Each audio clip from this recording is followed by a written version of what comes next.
Buso sa ulugon ta ang kadaugan sa dakbayan sa Karkar sa Sinulog sa Kabataan 2023 ug hinabiun ta ang usa sa ilang mga choreographers. Busa, let's all welcome Miss Patty Betita. Mayong buntagan Pit Senior kanimo Miss Patty ug welcome din sa GMA Regional TV Live. Hi, good morning and Pit Senior GMA Network Live. Congratulations kaninyo tanan sa Karkar City Contingent. Miss Patty, how do you feel sa inyong kadaugan sa Sinulog sa Kabataan 2023?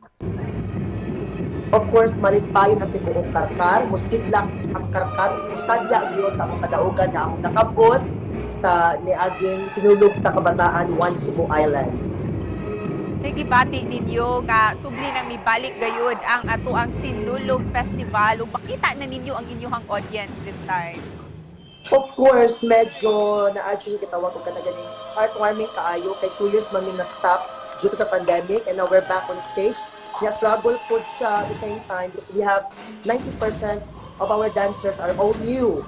Kato mga last mga dancers mga gold kay nang graduate sa kanila wasa kagid mga training kaayo so medyo I'm just a part with them, but then we're so happy because we were able to instill gihapon the values and the dedication of our performers na mo og dapat pa sundaya gid nila in Nindot kayo ang tibuok ninyong performance, Miss Patty. Busa, pwede mi mangutana.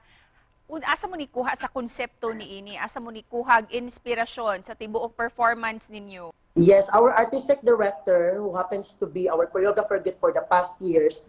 Actually, karon man gud siya. She is a cancer patient, si Madam Catherine Estenso. So medyo ang iyang limited kay iyang mga ang iyang energy kaayo di ka siya permit makakuha sa mga dancers kay di ka siya dapat expose. So kami maminaw ra gyud mi niya.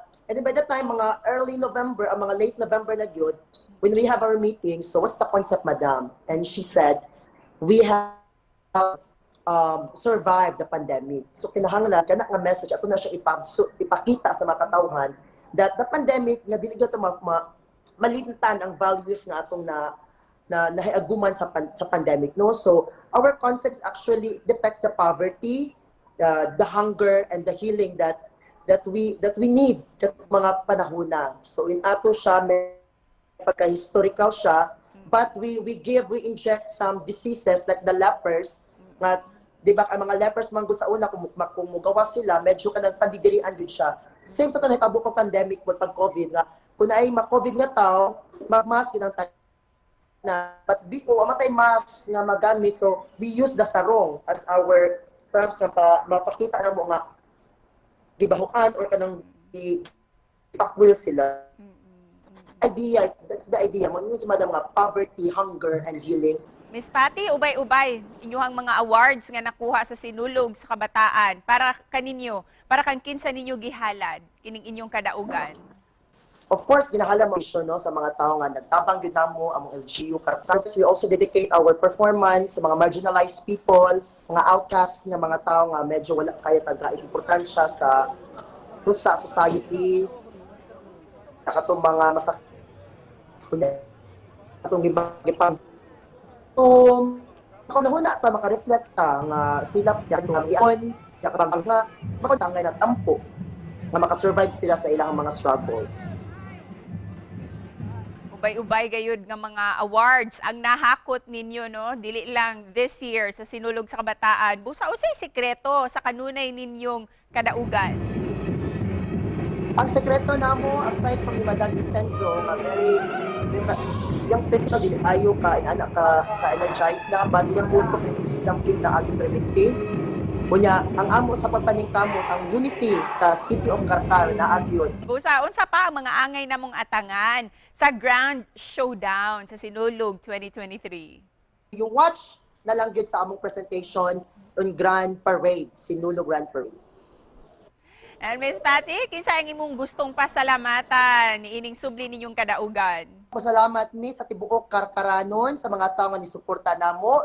Most especially our City Mayor, Mayor Patrick Barcenas, inubaya sa mga konsehales sa all-out support gyud sa Karkar. And of course, to Governor Gwen Garcia, sa Cebu Province. Ug isip pa na po, Miss Patty, usay mensahe nimo para sa ato ang mga kapuso nga nagtan-aw karon.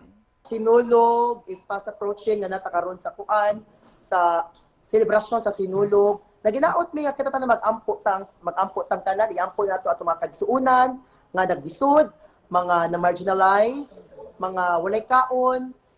Ana, and viva Pit Senior natong tanan. Viva Pit Senior! And congratulations once again sa Carcar City Contingent. Thank you so much from Cecil and more power to GMA News. Thank you.